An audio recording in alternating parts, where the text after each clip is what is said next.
अभिनंदन, आभार, नमस्कार, जोहार। आज के इस सेशन में हम लोग स्टडी करने वाले हैं इंडियन पॉलिटी के बारे में। और इसके अंतर्गत चैप्टर है गवर्नर का, जो कि राज्यपाल काफ़ी इम्पोर्टेंट है जेपीएससी मेंस पेपर 4 के लिए।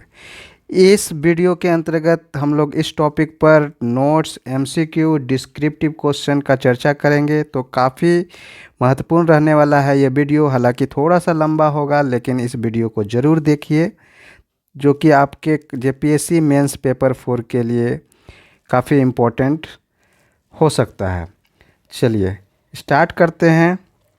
तो इस वीडियो में क्या क्या कंटेंट रहने वाला है, तो सबसे हम लोग बात करेंगे, चूँकि गवर्नर का ये चैप्टर है, तो हम लोग सबसे पहले जो गवर्नर हैं हमारे अभी इंडिया में, तो उस सभी गवर्नरों का लिस्ट हम लोग जानेंगे। उसका नोट्स का डिस्कशन करने वाले हैं। जो आपका एम लक्ष्मीकांत की पुस्तक है, उसकी एमसीक्यू का हम लोग स्टडी करेंगे। फिर जनरल कंपटीशन के लिए एमसीक्यू का डिस्कशन करेंगे। फिर UPSC CSC mains question paper और आंसर के बारे में इस टॉपिक से रिलेटेड यूपीएससी क्वेश्चंस को हम लोग देखेंगे, उसका डिस्कशन करेंगे। तो चलिए बात कर लेते हैं। सबसे पहले जेपीएससी सिविल सर्विस एग्जामिनेशन का पैटर्न क्या होता है। तो सबसे पहले इसमें पीटी होता है। पीटी में आपका पेपर 2 होते हैं, पेपर 1 और पेपर 2। पेपर 1 में जनरल स्टडी पेपर 1, जो कि history, economics, geography, polity, science, Jharkhand related, current affair और ओवरऑल करंट इवेंट जितना भी होता है उससे रिलेटेड इसमें आपका एमसीक्यू क्वेश्चंस आते हैं, जो कि 200 मार्क्स का होता है। जो कि प्रत्येक पेपर में आपका 100 क्वेश्चन होते हैं और एक क्वेश्चन का मार्क्स 2 होता है, 2 अंक का होता है। इस तरह से 200 मार्क्स का ये पेपर होता है। दूसरा जो पेपर है वो है जनरल स्टडी पेपर 2। ये भी आपका एमसीक्यू बेस्ड होता है, जो कि झारखंड रिलेटेड एमसीक्यू क्वेश्चंस होते हैं इसमें, जिसमें भी 100 क्वेश्चंस होते हैं। प्रत्येक क्वेश्चन 2 मार्क्स का, इसलिए इस तरह से 200 मार्क्स का ये आपका पेपर होता है। दोनों मिला के 400 अंक आपका होता है। इस 400 अंक में मैक्सिमम मार्क्स आपको लाना होता है, ताकि आपका प्रीलिम्स में आपका क्वालिफाई हो जाए। इन दोनों पेपर के लिए, प्रत्येक पेपर के लिए 120 मिनट का समय आपको दिया जाता है। इसी के अलावा मेंस की बात करें तो मेंस एग्जामिनेशन पीटी क्वालिफाई करने के बाद आपका मेंस का एग्ज़ाम होता है, जिसमें आपका 6 पेपर देखने को मिलता है। जिसमें जो फर्स्ट पेपर है वह जनरल हिंदी एवं जनरल इंग्लिश के लिए है, जिसमें 100 मार्क्स का होता है। यह एक क्वालिफाइंग नेचर का होता है, जिसमें मात्र 30 मार्क्स लाना आपका अनिवार्य होता है। इसमें आपका डिस्क्रिप्टिव और एमसीक्यू टाइप्स का क्वेश्चन आते हैं। इसके लिए आपको 120 मिनट यानी 3 घंटे का समय दिया जाता है। पेपर नंबर 2 है, जो कि लैंग्वेज और लिटरेचर बेस्ड होता है। इसमें बहुत सारे आपका लैंग्वेज और लिटरेचर सब्जेक्ट होते हैं। उसमें से आपका किन्हीं एक सब्जेक्ट को चुनना होता है और उस पेपर से रिलेटेड आपको क्वेश्चन करने होते हैं, जिसमें आपका मार्क्स 150 मार्क्स का होता है, जो कि स्कोरिंग है। और डिस्क्रिप्टिव टाइप क्वेश्चंस आते हैं इसमें। और ड्यूरेशन यानी इसका समय जो आपका निर्धारित है इस पेपर के लिए, वो आपका 3 घंटा यानी 180 मिनट का समय दिया जाता है। पेपर 3 की बात करते हैं तो पेपर 3 में सोशल साइंस आता है। इसके अंतर्गत हिस्ट्री और ज्योग्राफी दोनों इक्वल वेटेज का पेपर आता है, यानी हिस्ट्री का जितना क्वेश्चन रहेगा उतना ज्योग्राफी का रहेगा। यानी यदि 100 मार्क्स हिस्ट्री का, तो ज्योग्राफी का भी 100 मार्क्स। इस तरह से आपका 200 मार्क्स का ये क्वेश्चन होता है। ये भी आपका स्कोरिंग टाइप है। क्वेश्चन किस तरह के आएंगे, तो डिस्क्रिप्टिव और एमसीक्यू टाइप क्वेश्चन पूछते हैं। और इसके लिए ड्यूरेशन है आपका 3 घंटा यानी 180 मिनट।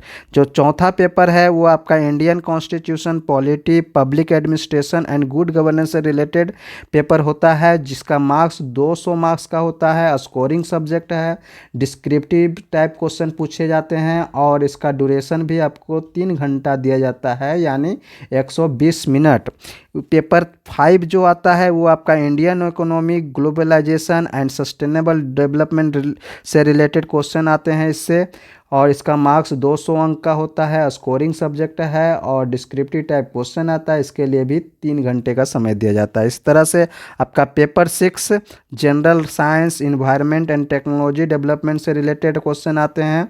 इसमें मार्क्स आपका 200 मार्क्स का होता है, स्कोरिंग सब्जेक्ट है, डिस्क्रिप्टिव टाइप क्वेश्चंस, और ड्यूरेशन आपका 120 मिनट का होता है, यानी 3 घंटे का पेपर होता है। लास्ट में आपका इंटरव्यू होता है जो कि 100 मार्क्स का होता है। इस तरह से आपको 150 मार्क्स टोटल आपका होता है, जिस पर आधारित 1050 मार्क्स का होता है, जिस पर आपका मेरिट बनता है। यही आपका इम्पोर्टेंट मार्क्स है कि इसमें इस मार्क्स में आपको हाईएस्ट से हाईएस्ट मार्क्स आपको लाना होता है ताकि आपका मेरिट बन जाए। ये पूरा पैटर्न है आपका जेपीएससी सिविल सर्विस एग्जामिनेशन का एग्ज़ाम पैटर्न का। तो आज के इस सेशन में हम लोग पेपर 4 से रिलेटेड टॉपिक का स्टडी करने वाले हैं, यानी हम लोग पेपर 4 का प्रिपरेशन करने के लिए पेपर 4 के एक टॉपिक को हम लोग आज कवर करेंगे। तो चलिए स्टार्ट करते हैं कि कौन सा वह टॉपिक है। तो जो हम लोग पेपर 4 है उसका जो सिलेबस है वो एक बार देख लेते हैं। देखिए आपका Indian constitution and polity, administration and governance का जीपीएससी का सिलेबस है।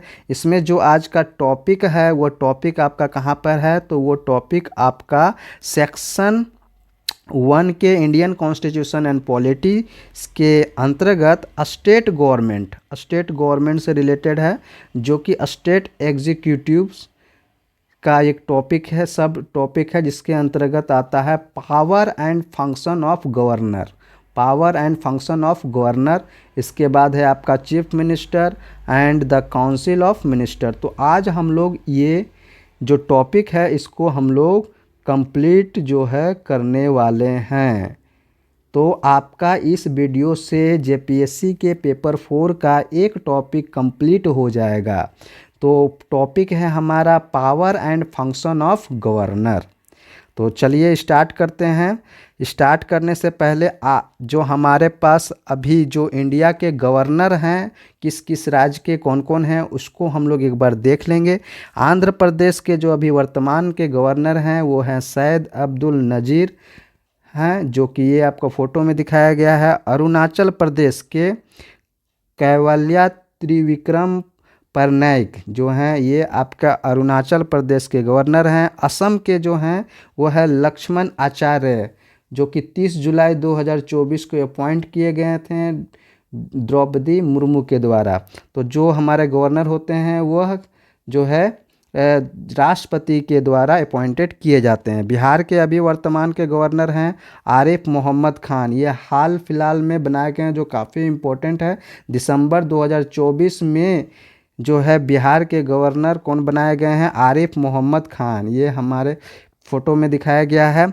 छत्तीसगढ़ के जो अभी गवर्नर हैं, वर्तमान गवर्नर यानी रमेन देका हैं छत्तीसगढ़ के गवर्नर। 31 जुलाई 2024 से अपॉइंटेड हैं।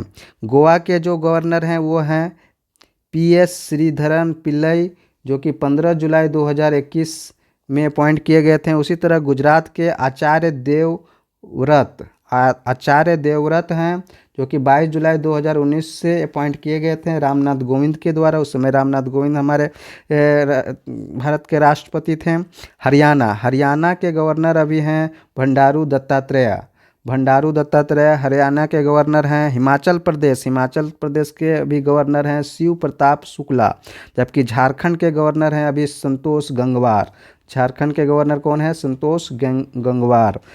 कर्नाटक के अभी गवर्नर हैं थावरचंद गहलोत। केरला के गवर्नर हैं अभी राजेंद्र आर्लेकर, जबकि मध्य प्रदेश के हैं मंगूभाई सी पटेल। जबकि महाराष्ट्र के अभी गवर्नर हैं CP राधाकृष्णन। मणिपुर के गवर्नर हैं अभी अजय कुमार भल्ला। अभी हाल फिलहाल में ही इनका अपॉइंट किया गया था 25 दिसंबर 2024 को। ये हैं अजय कुमार भल्ला। मेघालय के गवर्नर हैं CH विजय शंकर। इसी तरह मिजोरम, मिजोरम के गवर्नर हैं वी के सिंह। अभी हाल फिलहाल में इनका अपॉइंट हुआ है 25 दिसंबर 2024 को। वी के सिंह, मिजोरम के नए गवर्नर वी के सिंह इंपॉर्टेंट है आपके एग्जाम के लिए। ये नागालैंड, नागालैंड का जो गवर्नर हैं अभी ला गणेशन नागालैंड के गवर्नर हैं। उसी तरह उड़ीसा, उड़ीसा के गवर्नर हैं कंभलपति हरिबाबू, जो कि 25 दिसंबर 2024 को ही अपॉइंट किए गए हैं। ये करंट का न्यूज है, तो काफ़ी इम्पोर्टेंट है। उड़ीसा के जो गवर्नर हैं वो कौन है? कंभमपति हरिबाबू, कंभमपति हरिबाबू। पंजाब, पंजाब के जो गवर्नर हैं वो है गुलाब चंद कटारिया। राजस्थान के जो वर्तमान गवर्नर हैं हरि बाबू वागड़े। सिक्किम के वर्तमान गवर्नर हैं ओम प्रकाश माथुर। तमिलनाडु के RN रवि। तेलंगाना के जिष्णुदेव वर्मा। जबकि त्रिपुरा के नालू इंद्रसेना रेड्डी। उत्तर प्रदेश के आनंदीबेन पटेल। उत्तराखंड के गवर्नर हैं गुरमीत सिंह। जबकि वेस्ट बंगाल के गवर्नर हैं CV आनंदा बोस। CV आनंदा बोस कहाँ के गवर्नर हैं? वेस्ट बंगाल के। लेफ्टिनेंट गवर्नर की बात कर लेते हैं तो अंडमान निकोबार जो आइसलैंड है उसके गवर्नर, लेफ्टिनेंट गवर्नर हैं वो है देवेंद्र कुमार जोशी। दिल्ली के जो गवर्नर हैं वो विनय कुमार सक्सेना। जम्मू एंड कश्मीर के लेफ्टिनेंट गवर्नर मनोज सिन्हा। जो लद्दाख के लेफ्टिनेंट गवर्नर यानी उपराज्यपाल हैं BD मिश्रा। अभी पुडुचेरी के गवर्नर हैं कुनियल कैलाश नाथन। उसी तरह एडमिनिस्ट्रेटर कौन है अभी यूनियन टेरिटरी के चंडीगढ़ के? तो Gulab Chand Kataria. Dadar and Nagar Haveli and Daman and Diu के एडमिनिस्ट्रेटर हैं अभी प्रफुल्ल खोड़ा पटेल। कि लक्षद्वीप के जो अभी एडमिनिस्ट्रेटर हैं वो हैं प्रफुल्ल खोदा पटेल। चलिए, ये तो थे अभी हम लोगों ने देखा कि कौन कौन राज्य के कौन कौन गवर्नर अभी वर्तमान में हैं। इसके अलावा जो लेफ्टिनेंट गवर्नर यूनियन टेरिटरी का कौन कौन है और एडमिनिस्ट्रेटर का नाम। अब हम लोग स्टार्ट करते हैं राज्यपाल यानी गवर्नर के बारे में स्टडी करना, जो कि M लक्ष्मीकांत के बुक से लिया गया है। भारत के संविधान में राज्य में सरकार की उसी तरह परिकल्पना की गई है जैसे कि केंद्र के लिए। इसे संसदीय व्यवस्था कहते हैं। संविधान के 6ठे भाग में राज्य में सरकार के बारे में बताया गया है। संविधान के 6ठे भाग के अनुच्छेद 153 से लेके 167 तक राज्य कार्यपालिका के बारे में बताया गया है। राज्य कार्यपालिका में शामिल होते हैं राज्यपाल, मुख्यमंत्री, मंत्रिपरिषद और राज्य के महाधिवक्ता एडवोकेट जनरल। इस तरह राज्य में उपराज्यपाल का कोई कार्यालय नहीं होता, जैसा कि केंद्र में उपराष्ट्रपति होते हैं केंद्र में, लेकिन राज्य में उपराज्यपाल नहीं होता है। राज्यपाल राज्य का कार्यकारी प्रमुख यानी संवैधानिक मुखिया होता है। राज्यपाल केंद्र सरकार के प्रतिनिधि के रूप में कार्य करता है। इस तरह राज्यपाल कार्यालय दोहरी भूमिका निभाता है। सामान्यतः प्रत्येक राज्य के लिए एक राज्यपाल होता है, लेकिन 7वें संविधान संशोधन अधिनियम 1956 की धारा के अनुसार एक ही व्यक्ति को 2 या अधिक राज्यों का राज्यपाल भी नियुक्त किया जा सकता है। अगला है राज्यपाल की नियुक्ति। राज्यपाल न तो जनता द्वारा सीधे चुना जाता है और न ही अप्रत्यक्ष रूप से राष्ट्रपति की तरह संवैधानिक प्रक्रिया के तहत उसका चुनाव होता है। उसकी नियुक्ति राष्ट्रपति के मुहर लगे आज्ञा पत्र के माध्यम से होती है। इस प्रकार वह केंद्र सरकार द्वारा मनोनीत होता है, लेकिन उच्चतम न्यायालय की 1979 की व्यवस्था के अनुसार राज्य में राज्यपाल का कार्यालय केंद्र सरकार के अधीन रोजगार नहीं है। यह एक स्वतंत्र संवैधानिक कार्यालय है और यह केंद्र सरकार के अधीनस्थ नहीं है। संविधान में वयस्क मताधिकार के तहत राज्यपाल के सीधे निर्वाचन की बात उठी, लेकिन संविधान सभा ने वर्तमान व्यवस्था यानी राष्ट्रपति द्वारा राज्यपाल की नियुक्ति को ही अपनाया, जिसके निम्नलिखित कारण है। राज्यपाल का सीधा निर्वाचन राज्य में स्थापित संसदीय व्यवस्था की स्थिति के प्रतिकूल हो सकता है। सीधे चुनाव की व्यवस्था से मुख्यमंत्री और राज्यपाल के बीच संघर्ष की स्थिति पैदा हो सकती है।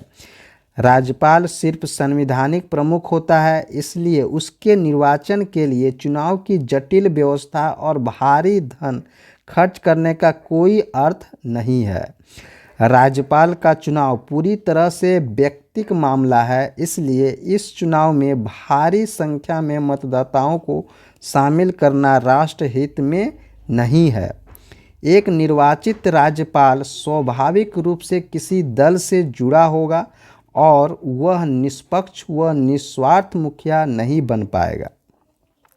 राज्यपाल के चुनाव से अलगाववाद की धारणा पनपेगी, जो राजनीतिक स्थिरता और देश की एकता को प्रभावित करेगी।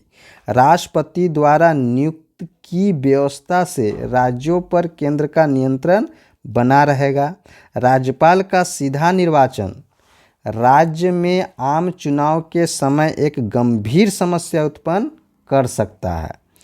मुख्यमंत्री यह चाहेगा कि राज्यपाल के लिए उसका उम्मीदवार चुनाव लड़े, इसलिए सत्तारूढ़ दल का दूसरे दर्जे का सदस्य बतौर राज्यपाल चुना जाएगा।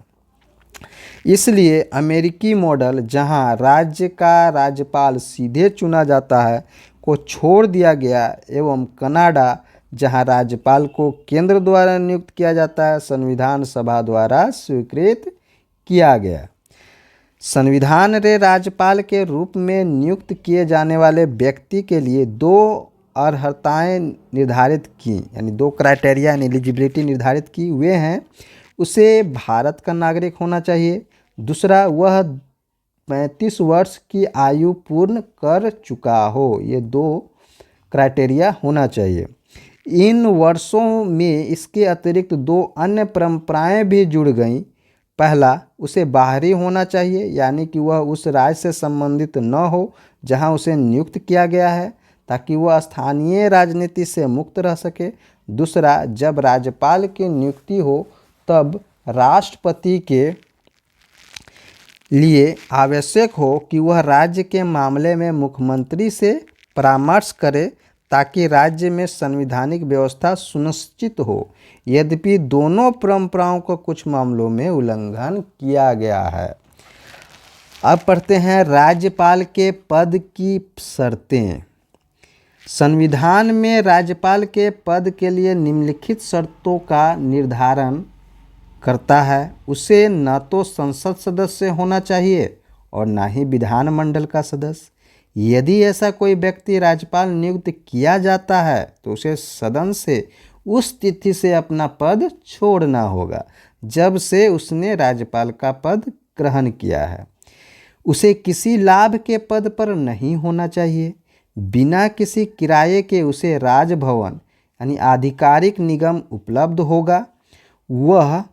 वह संसद द्वारा निर्धारित सभी प्रकार की उपलब्धियों, विशेषाधिकार और भत्तों के लिए अधिकृत होगा। यदि वही व्यक्ति दो या अधिक राज्यों में बतौर राज्यपाल नियुक्त होता है तो ये उपलब्धियां और भत्ते राष्ट्रपति द्वारा तय मानकों के हिसाब से राज्य मिलकर प्रदान करेंगे। कार्यकाल के दौरान उनकी आर्थिक उपलब्धियों व भत्तों को कम नहीं किया जा सकता। 2018 में संसद ने राज्यपाल का वेतन 1,10,000 रुपये से बढ़ाकर 3,50,000 रुपये प्रतिमाह कर दिया है। राष्ट्रपति की तरह राज्यपाल को भी अनेक विशेषाधिकार और उन्मुक्तियां प्राप्त हैं। उसे अपने शासकीय कृत्यों के लिए विधिक दायित्वों से निजी उन्मुक्ति प्राप्त होती है। अपने कार्यकाल के दौरान उसे आपराधिक कार्यवाही, चाहे वह व्यक्तिगत क्रियाकलाप हो, की सुनवाई से उन्मुक्ति प्राप्त है। उसे गिरफ्तार कर कारावास में नहीं डाला जा सकता है। यदि 2 महीने के नोटिस पर व्यक्तिगत क्रियाकलापों पर उनके विरुद्ध नागरिक कानून संबंधी कार्यवाही प्रारंभ की जा सकती है। कार्यभार ग्रहण करने से पहले राज्यपाल सत्यनिष्ठा की शपथ लेता है। शपथ में राज्यपाल प्रतिज्ञा करते हैं कि वह निष्ठापूर्वक दायित्वों का निर्वहन करेगा, संविधान और विधि की रक्षा, संरक्षण और प्रतिरक्षा करेगा, स्वयं को राज्य की जनता के हित व सेवा में समर्पित करेगा। राज्यपाल को शपथ संबंधित राज्य के उच्च न्यायालय के मुख्य न्यायाधीश दिलवाते हैं। उनकी अनुपस्थिति में उपलब्ध वरिष्ठतम न्यायाधीश शपथ दिलवाते हैं। किसी अन्य व्यक्ति को भी राज्यपाल के पद के दायित्व का निर्वहन करने पर इसी प्रकार की शपथ लेनी होती है। चलिए, राज्यपाल की पदावधि, उसका कार्यकाल। तो सामान्यतः राज्यपाल का कार्यकाल उसके पद ग्रहण से 5 वर्ष की अवधि के लिए होता है, परंतु वास्तव में वह राष्ट्रपति के प्रसाद पर्यंत पद धारण करता है। इसके अलावा वह कभी भी राष्ट्रपति को संबोधित कर अपना त्यागपत्र दे सकता है। उच्चतम न्यायालय ने यह व्यवस्था दी है कि राज्यपाल के ऊपर राष्ट्रपति के प्रसाद पर्यंत का मामला न्यायपूर्ण नहीं है। राज्यपाल के पास न तो कार्यकाल की सुरक्षा है और न ही कार्यालय की निश्चिंतता है। उसे राष्ट्रपति द्वारा किसी भी समय वापस बुलाया जा सकता है। संविधान ने ऐसी कोई विधि नहीं बनाई है जिसके तहत राष्ट्रपति राज्यपाल को हटा दे। इसलिए पीवी सिंह के नेतृत्व वाली राष्ट्रीय मोर्चा सरकार 1989 ने उन सभी राज्यपालों से त्यागपत्र मांग लिया था जिन्हें कांग्रेस सरकार द्वारा नियुक्त किया गया था। अंततः कुछ राज्यपालों को बदला गया था जबकि कुछ को बने रहने दिया गया। यही प्रक्रिया 1991 में दोहराई गई जब पीवी नरसिम्हा राव के नेतृत्व में कांग्रेस की सरकार बनी। पीवी सिंह और चंद्रशेखर सरकार द्वारा नियुक्त 14 राज्यपालों को बदल दिया गया था। राष्ट्रपति एक राज्यपाल को उसके बचे हुए कार्यकाल के लिए किसी दूसरे राज्य में स्थानांतरित कर सकता है।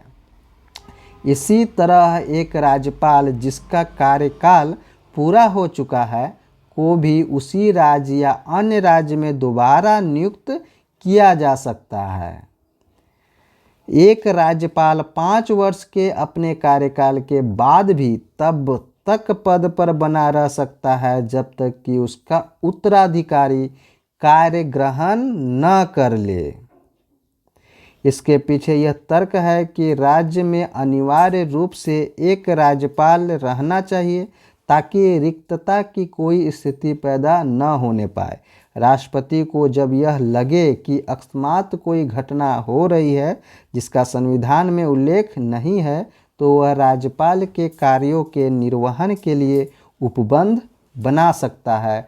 यथा वर्तमान राज्यपाल का निधन। ऐसी परिस्थिति में संबंधित राज्य के उच्च न्यायालय के मुख्य न्यायाधीश को अस्थायी तौर पर राज्यपाल का कार्यभार सौंपा जा सकता है। राज्यपाल की शक्ति एवं कार्य। राज्यपाल को राष्ट्रपति के अनुरूप कार्यकारी, विधायी, वित्तीय और न्यायिक शक्तियां प्राप्त होती हैं। यद्यपि राज्यपाल को राष्ट्रपति के समान कूटनीतिक, सैन्य या आपातकालीन शक्तियां प्राप्त नहीं होती। राज्यपाल की शक्तियों और उसके कार्यों को हम निम्नलिखित शीर्षकों के अंतर्गत समझ सकते हैं। फर्स्ट है कार्यकारी शक्ति, दूसरा विधायी शक्तियाँ, तीसरा वित्तीय शक्तियाँ और चौथा न्यायिक शक्तियाँ। कार्यकारी शक्तियाँ के अंतर्गत राज्यपाल के क्या क्या कार्य हो सकते हैं? तो कार्यपाल की कार्यकारी शक्तियाँ इस प्रकार हैं। राज्य सरकार के सभी कार्यकारी कार्य औपचारिक रूप से राज्यपाल के नाम पर होते हैं। वह इस संबंध में नियम बना सकता है कि उसके नाम से बनाए गए और कार्य निष्पादित आदेश और अन्य प्रपत्र कैसे प्रमाणित होंगे। वह राज्य सरकार के कार्य के लेन देन को अधिक सुविधाजनक और उक्त कार्य के मंत्रियों में आवंटन हेतु नियम बना सकता है। वह मुख्यमंत्री एवं अन्य मंत्रियों को नियुक्ति करता है। वे सब राज्यपाल के प्रसाद पर्यंत पद पर धारण करते हैं। छत्तीसगढ़, मध्य प्रदेश, झारखंड तथा उड़ीसा में राज्यपाल द्वारा नियुक्त जनजाति कल्याण मंत्री होगा। वह राज्य के महाधिवक्ता को नियुक्त करता है और उसका पारिश्रमिक तय करता है। महाधिवक्ता का पद राज्यपाल के प्रसाद पर्यंत रहता है। वह राज्य निर्वाचन आयुक्त को नियुक्त करता है और उसकी सेवा शर्तें और कार्यावधि तय करता है। हालांकि राज्य निर्वाचन आयुक्त को विशेष मामलों या परिस्थितियों में उसी तरह हटाया जा सकता है जैसे उच्च न्यायालय के न्यायाधीश को। वह राज्य लोक सेवा आयोग के अध्यक्ष और सदस्यों को नियुक्त करता है, लेकिन उन्हें सिर्फ राष्ट्रपति ही हटा सकता है, न कि राज्यपाल। वह मुख्यमंत्री से प्रशासनिक मामलों या किसी विधायी प्रस्ताव की जानकारी प्राप्त कर सकता है। यदि किसी मंत्री ने कोई निर्णय लिया हो और मंत्रिपरिषद ने उस पर संज्ञान न लिया हो, तो राज्यपाल मुख्यमंत्री से उस मामले पर विचार करने की मांग कर सकता है। वह राष्ट्रपति से राज्य में संवैधानिक आपातकाल के लिए सिफारिश कर सकता है। राज्य में राष्ट्रपति शासन के दौरान उसकी कार्यकारी शक्तियों का विस्तार राष्ट्रपति के प्रतिनिधि के रूप में हो जाता है। वह राज्य के विश्वविद्यालयों का कुलाधिपति होता है। वह राज्य के विश्वविद्यालयों के कुलपतियों की नियुक्ति करता है।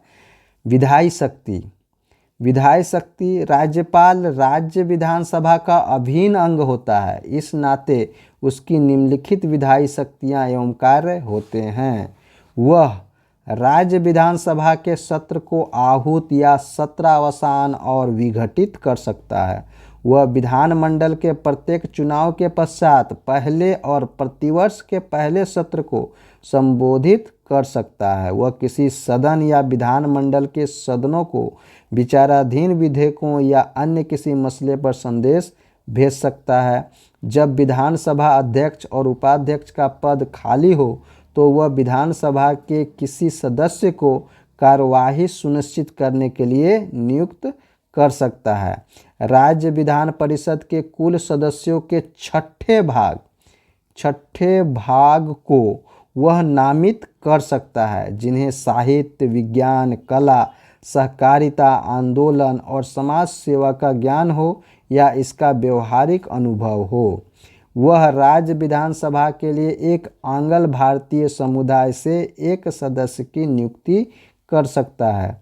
विधानसभा सदस्य की निर्हरता के मुद्दे पर निर्वाचन आयोग से विमर्श करने के बाद वह इसका निर्णय करता है। राज्य विधानमंडल द्वारा पारित किसी विधेयक को राज्यपाल के पास भेजे जाने पर वह विधेयक को स्वीकार कर सकता है या स्वीकृति के लिए उसे रोक सकता है, या फिर विधायक को, यदि वो यह धन संबंधी विधेयक न हो तो विधानमंडल के पास पुनर्विचार के लिए वापस कर सकता है। हालांकि राज्य विधानमंडल द्वारा पुनः बिना परिवर्तन के विधेयक को पास कर दिया जाता है तो राज्यपाल को अपनी स्वीकृति देनी होती है। विधेयक को राष्ट्रपति के विचार के लिए सुरक्षित रख सकता है। एक ऐसे मामले में इसे सुरक्षित रखना अनिवार्य है जहां राज्य विधानमंडल द्वारा पारित विधेयक उच्च न्यायालय की स्थिति को खतरे में डालता है।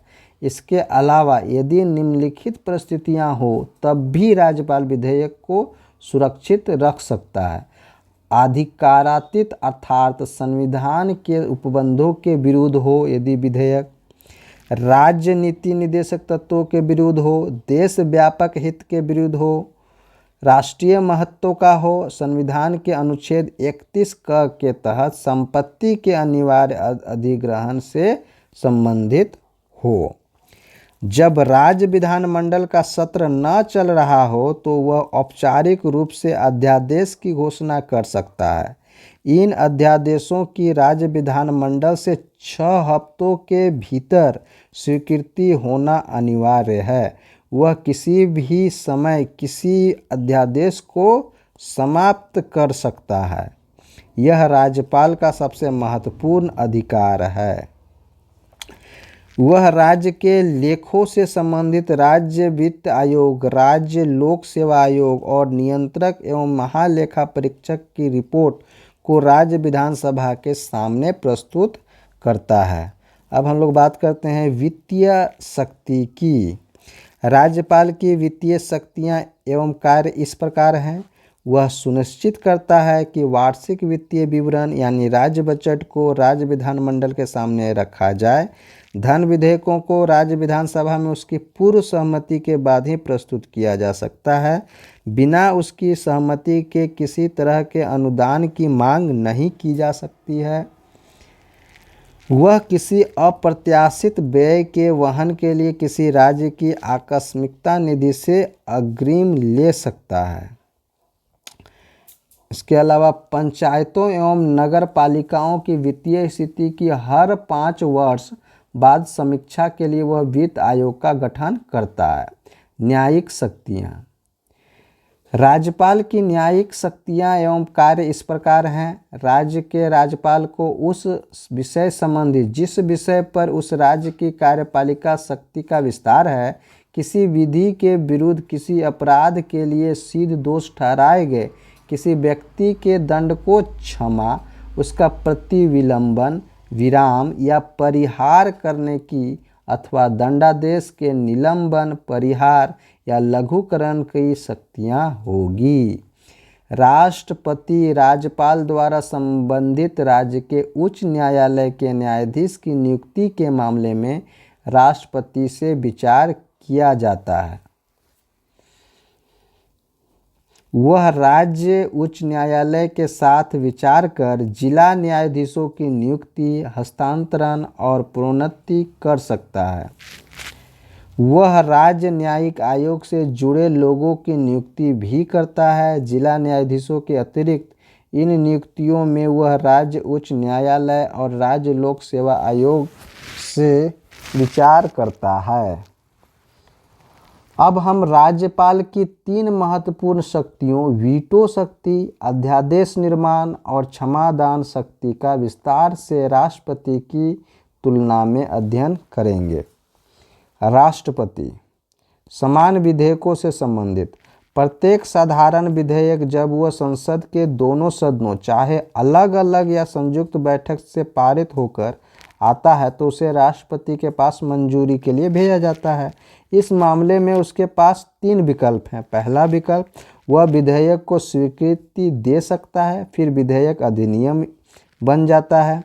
दूसरा विकल्प है, वह विधेयक को अपनी स्वीकृति रोक सकता है, तब विधेयक समाप्त हो जाएगा और अधिनियम नहीं बन पाएगा। तीसरा विकल्प है, यदि विधेयक को बिना किसी परिवर्तन के फिर से दोनों सदनों द्वारा पारित कराकर राष्ट्रपति की स्वीकृति के लिए भेजा जाए तो राष्ट्रपति को उसे स्वीकृति अवश्य देनी होती है। इस तरह राष्ट्रपति के पास केवल एक स्थगन वीटो का अधिकार है।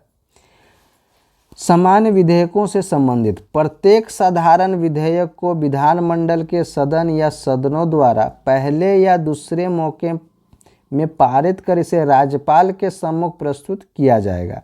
राज्यपाल के पास 4 विकल्प होंगे। वह विधेयक को स्वीकृति प्रदान कर सकता है, विधेयक फिर बन जाता है। वह विधेयक को अपनी स्वीकृति रोक सकता है, ऐसी स्थिति में विधेयक समाप्त हो जाएगा और अधिनियम नहीं बन पाएगा। यदि विधेयक को बिना किसी परिवर्तन के फिर से दोनों सदनों द्वारा पारित कराकर राज्यपाल की स्वीकृति के लिए भेजा जाए तो राज्यपाल को उसे स्वीकृति अवश्य देनी होती है। इस तरह राज्यपाल के पास केवल एक स्थगन का वीटो का अधिकार है। वह विधेयक को राष्ट्रपति केवल के लिए सुरक्षित रख सकता है। यह चौथा विकल्प है। चलिए फिर राष्ट्रपति में, जब कोई विधेयक राज्यपाल द्वारा राष्ट्रपति के विचारार्थ सुरक्षित रखा जाता है तो राष्ट्रपति के पास 3 विकल्प होते हैं। पहला, वह विधेयक को स्वीकृति दे सकता है या जिसके बाद वह अधिनियम बन जाएगा। वह विधेयक को अपनी स्वीकृति रोक सकता है, फिर वह विधेयक क्या हो जाएगा, खत्म हो जाएगा और अधिनियम नहीं बन पाएगा। तीसरा जो विकल्प है, वह विधेयक को राज्य विधान परिषद के सदन या सदनों के पास पुनर्विचार के लिए भेज सकता है। सदन द्वारा 6 महीने के भीतर इस पर पुनर्विचार करना आवश्यक है। यदि विधेयक को कुछ सुधार या बिना सुधार के राष्ट्रपति की स्वीकृति के लिए दोबारा भेजा जाए तो राष्ट्रपति इसे स्वीकृति देने के लिए बाध्य नहीं है। वह स्वीकृत कर भी सकता है और नहीं भी कर सकता है। और जबकि राज्यपाल के केस में, जब राज्यपाल राष्ट्रपति की स्वीकृति के लिए किसी विधेयक को सुरक्षित रखता है तो उसके बाद विधेयक को अधिनियम बनाने में उसकी कोई भूमिका नहीं रहती है।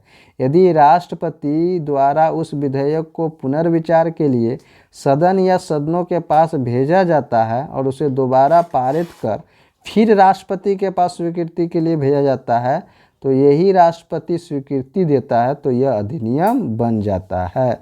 इसका तात्पर्य है कि अब राज्यपाल की स्वीकृति की आवश्यकता नहीं रह जाती है। धन विधेयकों से संबंधित, जब संसद द्वारा पारित प्रत्येक वित्त विधेयक को जब राष्ट्रपति के पास स्वीकृति के लिए भेजा जाता है तो उसके पास 2 विकल्प होते हैं।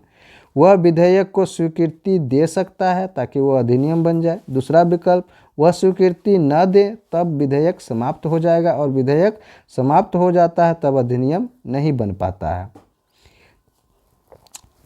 जबकि राज्यपाल के केस में कोई भी वित्त विधेयक जब राज्य विधानमंडल द्वारा पारित कर राज्यपाल के पास स्वीकृति के लिए भेजा जाता है तो उसके पास 3 विकल्प होते हैं। पहला विकल्प, वह विधेयक को अपनी स्वीकृति दे सकता है। जब विधेयक अधिनियम बन जाता है वह विधेयक को अपनी स्वीकृति रोक सकता है, जैसे अधिनियम नहीं बन पाएगा। और तीसरा विकल्प है, वह विधेयक को राष्ट्रपति के विचारार्थ सुरक्षित रख सकता है। इस तरह राज्यपाल वित्त विधेयक को पुनर्विचार के लिए राज्य विधानसभा को वापस नहीं कर सकता। राष्ट्रपति के केस में इस प्रकार राष्ट्रपति धन विधेयक को संसद को पुनर्विचार के लिए नहीं लौटा सकता। सामान्यतः राष्ट्रपति वित्त विधेयक को सदन में पुनर्स्थापित होने के स्वरूप को स्वीकृति दे देता है क्योंकि इसे उसकी पूर्व अनुमति से प्रस्तुत किया गया होता है। जब वित्त विधेयक किसी राज्यपाल द्वारा राष्ट्रपति को विचारार्थ भेजा जाता है तो राष्ट्रपति के पास 2 विकल्प होते हैं। वह विधेयक को अपनी स्वीकृति दे ताकि विधेयक अधिनियम बन जाए और दूसरा, वह उसे अपनी स्वीकृति रोक सके तब वह विधेयक खत्म हो जाता है और अधिनियम नहीं बन पाता है। इस प्रकार राष्ट्रपति वित्त विधेयक को राज्य विधानसभा के पास पुनर्विचार के लिए नहीं भेज सकता, जैसा कि संसद के मामले में होता है। सामान्यतः उसकी पूर्व अनुमति के बाद विधानसभा द्वारा पुनः स्थापित वित्त विधेयक को स्वीकृति दे देता है। जब राज्यपाल राष्ट्रपति के विचारार्थ विधेयक को सुरक्षित रखता है तो इस विधेयक के क्रियाकलाप पर फिर उसकी कोई भूमिका नहीं रहती। यदि राष्ट्रपति विधेयक को स्वीकृति दे दे तो यह अधिनियम बन जाता है। इसका अर्थ यह है कि राज्यपाल की स्वीकृति अब आवश्यक नहीं है। इसका तात्पर्य यह है कि आगे चलकर राज्यपाल की मंजूरी आवश्यक नहीं है। अब अध्यादेश निर्माण संबंधित राष्ट्रपति और राज्यपाल के अधिकारों की तुलना किस प्रकार से करेंगे ये देखना है। तो राष्ट्रपति वह किसी अध्यादेश को केवल तभी प्रख्यापित कर सकता है जब संसद के दोनों सदन या कोई एक सदन सत्र में न हो। दूसरे उपबंध से अभिप्राय है कि राष्ट्रपति जब भी कोई अध्यादेश प्रख्यापित कर सकता है जब केवल एक सदन सत्र में हो, क्योंकि कोई भी विधि दोनों सदनों द्वारा पारित की जानी होती है, न कि एक सदन द्वारा। विधेयक का दोनों सदनों द्वारा पारित होना जरूरी है। जबकि राज्यपाल के केस में वह किसी अध्यादेश को तभी प्रख्यापित कर सकता है जब विधानसभा एक परिषदीय व्यवस्था हो तब सत्र में न हो, या सत्र में यदि बहुसदस्यीय व्यवस्था हो तो विधानमंडल के सदन सत्र में न हो। दूसरी व्यवस्था कानून के अध्यादेश के बारे में तब लागू होती है जब केवल एक सदन यानी बहुसदनीय स्थिति में एक सदन सत्र में न हो, क्योंकि कोई भी विधि दोनों सदनों द्वारा पारित की जानी होती है, न कि एक सदन द्वारा। विधेयक का दोनों सदनों द्वारा पारित होना अनिवार्य है। राष्ट्रपति के केस में अध्यादेश को लेकर, वह किसी अध्यादेश को तभी प्रख्यापित कर सकता है जब वह देखे कि ऐसी परिस्थितियां बन गई है कि त्वरित कदम उठाना आवश्यक है। राज्यपाल के केस में जब वह इस बात से संतुष्ट हो जाता है राज्यपाल की ऐसी परिस्थितियां आ गई हैं कि तुरंत कदम उठाया जाना चाहिए, तो वह अध्यादेश प्रख्यापित कर सकता है। राष्ट्रपति के केस में अध्यादेश निर्माण शक्ति के मामले में उसे संसद के सह अस्तित्व में के समान शक्ति है, अर्थात वह उन्हीं विषयों के अध्यादेश जारी करता है जिनके संबंध में संसद विधि बनाती है। राज्यपाल के केस में अध्यादेश निर्माण की उसकी शक्ति राज्य विधान परिषद के सह अस्तित्व के रूप में है, यानी वह उन्हीं मुद्दे पर अध्यादेश जारी करता है जिन पर विधानमंडल की विधि बनाने का अधिकार है। राष्ट्रपति के केस में उसके द्वारा जारी कोई अध्यादेश उसी तरह प्रभावी है जैसे संसद द्वारा निर्मित कोई अधिनियम। राज्यपाल के केस में उसके द्वारा जारी अध्यादेश की शक्ति राज्य विधानमंडल द्वारा जारी अधिनियम के समान होती है। राष्ट्रपति के केस में संसद द्वारा पारित किसी अधिनियम की सीमाओं के बराबर ही उसके द्वारा जारी अध्यादेश की सीमाएं हैं। इसका मतलब उसके द्वारा जारी अध्यादेश अवैध हो सकता है यदि वह संसद द्वारा बना सकने योग्य न हो। राज्यपाल के केस में उसके द्वारा अध्यादेश की मान्यता राज्य विधान परिषद के अधिनियम के बराबर है, अर्थात उसके द्वारा जारी अध्यादेश यदि विधानमंडल द्वारा पारित करने की सीमा में नहीं होगा तो वह अवैध हो जाएगा। राष्ट्रपति के केस में वह एक अध्यादेश को किसी भी समय वापस कर सकता है। राज्यपाल के केस में वह एक अध्यादेश को किसी भी समय वापस कर सकता है। राष्ट्रपति के केस में उसकी अध्यादेश निर्माण की शक्ति स्वैच्छिक नहीं है, इसका मतलब वह कोई विधि बनाने या किसी अध्यादेश को वापस लेने का काम केवल प्रधानमंत्री के नेतृत्व वाली मंत्रिपरिषद के परामर्श पर ही कर सकता है। राज्यपाल के केस में उसकी अध्यादेश निर्माण की शांति स्वैच्छिक नहीं है, इसका मतलब वह होगा कि शक्ति स्वैच्छिक नहीं है, सॉरी यहाँ शक्ति होना चाहिए। उसकी अध्यादेश निर्माण की शक्ति स्वैच्छिक नहीं है, इसका मतलब यह है कि कोई विधि बनाने या किसी अध्यादेश को वापस लेने का काम केवल मुख्यमंत्री के नेतृत्व वाली मंत्रिपरिषद की सलाह पर ही कर सकता है। उसके द्वारा जारी अध्यादेश को संसद के दोनों सदनों के सभापटल पर रखा जाना चाहिए। राष्ट्रपति के केस में, राज्यपाल के केस में उसके द्वारा जारी अध्यादेश को पुनर्निर्मित करने के लिए उसे विधानमंडल के दोनों सदनों द्विसदनीय व्यवस्था में के सामने प्रस्तुत करना चाहिए। राज्यपाल के केस में उसके द्वारा जारी अध्यादेश संसद का सत्र प्रारंभ होने के 6 सप्ताह के उपरांत समाप्त हो जाता है। यह उस स्थिति में पहले भी समाप्त हो जाता है जब संसद के दोनों सदन इसे अस्वीकृत करने का संकल्प पारित करें। राज्यपाल के केस में उसके द्वारा जारी अध्यादेश राज्य विधानमंडल का सत्र प्रारंभ होने के 6 सप्ताह उपरांत समाप्त हो जाता है। यह इससे पहले भी समाप्त हो सकता है यदि राज्य विधानसभा इसे अस्वीकृत करे और विधान परिषद इससे अस्वीकृति को सहमति प्रदान कर दे। अस्वीकृति को क्या करे? सहमति प्रदान कर पाए। राज्यपाल के केस में उसे अध्यादेश बनाने में किसी निर्देश की आवश्यकता नहीं होती है, जबकि राज्यपाल के केस में यह बिना राष्ट्रपति से निर्देश के निम्न 3 मामलों में अध्यादेश नहीं बना सकता। पहला, राज्य विधानमंडल में इसकी प्रस्तुति के लिए राष्ट्रपति की पूर्व स्वीकृति आवश्यक है। यदि वह समान उपबंधों वाले विधेयक को राष्ट्रपति के विचारार्थ आवश्यक माने, यदि राज्य विधानमंडल का अधिनियम ऐसा हो कि राष्ट्रपति की स्वीकृति के बिना यह अवैध हो जाए। अब क्षमादान के मामले में राष्ट्रपति और राज्यपाल की तुलनात्मक शक्तियाँ किस प्रकार हैं? तो राष्ट्रपति वह केंद्रीय विधि के विरुद्ध किसी अपराध के लिए दोष सिद्ध ठहराए गए किसी व्यक्ति के दंड को क्षमा, उसका प्रतिलंबन, विराम या परिहार करने की अथवा दंडादेश का निलंबन, परिहार या लघुकरण कर सकता है। कि राज्यपाल वह राज्य विधि के तहत किसी अपराध में सजा प्राप्त व्यक्ति को वह क्षमादान कर सकता है या दंड को स्थगित कर सकता है। राष्ट्रपति वह सजाए मौत को क्षमा कर सकता है, कम कर सकता है या स्थगित कर सकता है। कौन? राष्ट्रपति। या बदल सकता है। एकमात्र उसे ही यह अधिकार है कि वह मृत्युदंड की सज़ा को माफ़ कर सकता है, जबकि राज्यपाल वह मृत्युदंड की सज़ा को माफ़ नहीं कर सकता। चाहे किसी को राज्य विधि के तहत मौत की सज़ा मिली भी हो तो भी उसे राज्यपाल के बजाय राष्ट्रपति से क्षमा की याचना करनी होगी, लेकिन राज्यपाल इसे स्थगित कर सकता है या पुनर्विचार के लिए कह सकता है। वह कोर्ट मार्शल यानी राष्ट्रपति कोर्ट मार्शल के तहत सज़ा प्राप्त व्यक्ति की सज़ा माफ़ कर सकता है, कम कर सकता है या बदल सकता है, जबकि राज्यपाल उसे इस प्रकार की कोई शक्ति प्राप्त नहीं है। राज्यपाल की संवैधानिक स्थिति।